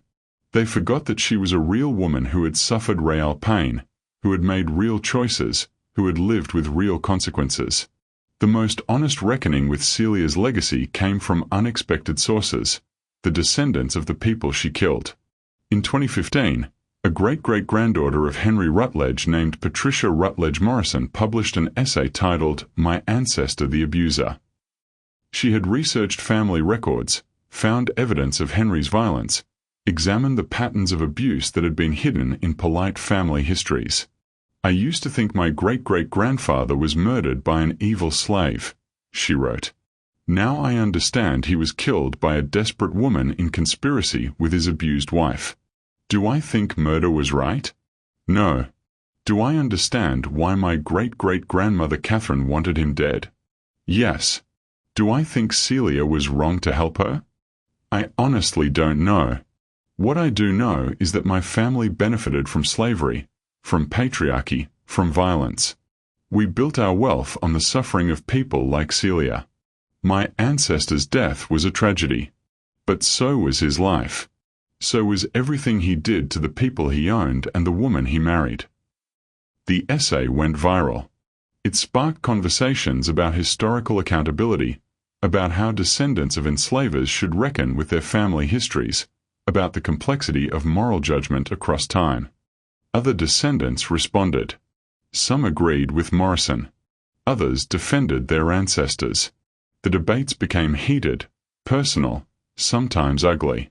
But they were necessary debates, forcing people to confront the uncomfortable truths that history often buries. In 2018, the city of Charleston erected a small memorial to the unnamed enslaved women who resisted oppression in ways both visible and invisible. The memorial didn't mention Celia by name, too controversial, too divisive. But everyone understood who it was really commemorating. At the dedication ceremony, a descendant of enslaved people from the Vanderhorst plantation spoke. Her name was Clara Freeman Washington. She'd taken the name Clara in honor of Celia's chosen name in freedom. "My ancestor knew the woman you're thinking about but not naming," Clara said. She told her children that this woman was not a hero and not a devil. She was a human being who broke under pressure and found a terrible kind of strength in breaking. She killed people. That's true. Those people were oppressors. That's also true. Both things are true. We don't honor her by pretending she was perfect. We honor her by telling the truth. Slavery was so brutal, so total, so crushing that it pushed people into becoming what they never wanted to be. That's the real crime. Not what she did, but what was done to her that made her capable of doing it. The memorial still stands. People leave flowers there sometimes. Not everyone agrees it should exist. That's probably appropriate. Celia's legacy isn't meant to be comfortable. In 2020, during renewed conversations about racial justice and historical reckoning, Celia's story circulated widely on social media. Memes appeared with her image, always imagined, since no photographs exist. Some portrayed her as a superhero. Some as a cautionary tale. Some as both. Young activists debated her online. Some said she represented justified resistance and should be celebrated. Others said celebrating a killer was dangerous, that violence wasn't the answer. Others argued both positions missed the point, that Celia wasn't offering an answer, she was revealing a question. What do you do when the system gives you no good options? The debates were often superficial, reductive, more about current politics than historical understanding. But they kept her story alive, kept people thinking about the complicated relationship between oppression and resistance, violence and justice, victim and perpetrator. Perhaps the most meaningful legacy of Celia's story was simply that it refused to be forgotten. Despite official silence, despite the attempt to bury it, Despite the lack of documentation, it persisted. It persisted because people needed it, needed to know that enslaved people had found ways to fight back, even terrible ways, needed to grapple with the moral complexity of resistance, needed to understand that history wasn't simple, that people weren't simply good or evil, that survival sometimes required compromises that destroyed the soul even as they freed the body. In the end, what should we remember about the one-eyed midwife of Charleston? Remember that she was real. A woman named Celia, born into slavery around 1803, who lost an eye to a hot poker in 1833, who learned midwifery from another enslaved woman named Ruth, who delivered over 300 babies to white families in Charleston, who helped poison at least 4 white men between 1858 and 1859, who nearly poisoned 5 white women, who killed an overseer with her own hands, who escaped to Philadelphia, who lived there for 10 years as Clara Freeman, who delivered babies and refused to use her. Knowledge for harm again, who died in 1869 at age 66. Remember that she was not alone. She was part of a conspiracy with 6 white women who wanted their husbands dead. Those women were also victims of patriarchy, of domestic violence, of a legal system that treated them as property. But they were also oppressors, slaveholders who used an enslaved woman's desperation for their own purposes. Both things were true. Complexity doesn't erase anyone's guilt, but it does demand we see the full picture. Remember that she was neither hero nor villain but something more complicated. She killed people. Some of those people were abusers, but killing them didn't make her righteous. It made her a killer. She helped free women from violent marriages, but she did it through murder, and those women thanked her by nearly sacrificing her. She escaped to freedom, but she carried the weight of what she'd done for the rest of her life. Remember that her story reveals the cost of slavery, not just the physical violence, though that was terrible, but the moral corruption. Slavery took a woman who wanted to heal and forced her to become someone who could kill. It took women who wanted safety and made them into conspirators in murder. It took a society that claimed to be civilized and revealed its barbarism. Everyone was corrupted. Everyone paid a price. Remember that justice was impossible. There was no legal recourse for Margaret Gadsden's abuse. There was no legal protection for Celia's body and life. There was no law that valued their suffering or their humanity. In the absence of justice, there was only survival. And survival sometimes looked like murder. Remember that violence, even justified violence, has consequences. Celia killed 12 people and it cost her soul. She said so herself, in that lost journal. She wasn't sorry they were dead, but she was sorry she became someone who could kill. That distinction matters. Resistance isn't free. Fighting back has a price. Sometimes that price is worth paying. But we should never pretend there is no price. Remember that we still don't have good answers to the questions Celia's story raises. When legal systems protect oppressors, what should victims do? When violence is the only power available, should it be used? Where is the line between resistance and revenge? Between justice and murder? Between being a victim and becoming a perpetrator? We don't know. Celia didn't know either. She made her choices, lived with them, and died carrying their weight. Her story isn't inspirational. It's not comforting. It's not simple. But it's true, or as true as history can be when filtered through time and trauma and the desire to make meaning from suffering. The one-eyed midwife of Charleston delivered 300 babies and poisoned 12 masters. She was enslaved and she was dangerous. She was victimized and she was a killer. She was broken by slavery and she broke others. She escaped to freedom but never escaped herself. She was human. Complicated, contradictory, flawed, desperate, angry, calculating, careful, brutal, and human. That's the story. Not a lesson, not a moral, not an answer. Just a story about what people become when forced to survive the unsurvivable. Remember her. Not as a hero. Not as a villain. As a witness to what slavery was, so terrible that it turned healers into killers, so brutal that it pushed people beyond the boundaries of their own humanity, so corrupting that it destroyed everyone it touched. Remember her as a woman who refused to be forgotten, who insisted on being seen, even if what we see makes us uncomfortable. Remember her as Celia, and as Clara Freeman, and as the one-eyed midwife. Remember that she existed, that she suffered, that she killed, that she survived, that she died free. And ask yourself, in her position, what would you have done? What would you have become? If you're honest, the answer is probably, I don't know. And I hope I never have to find out.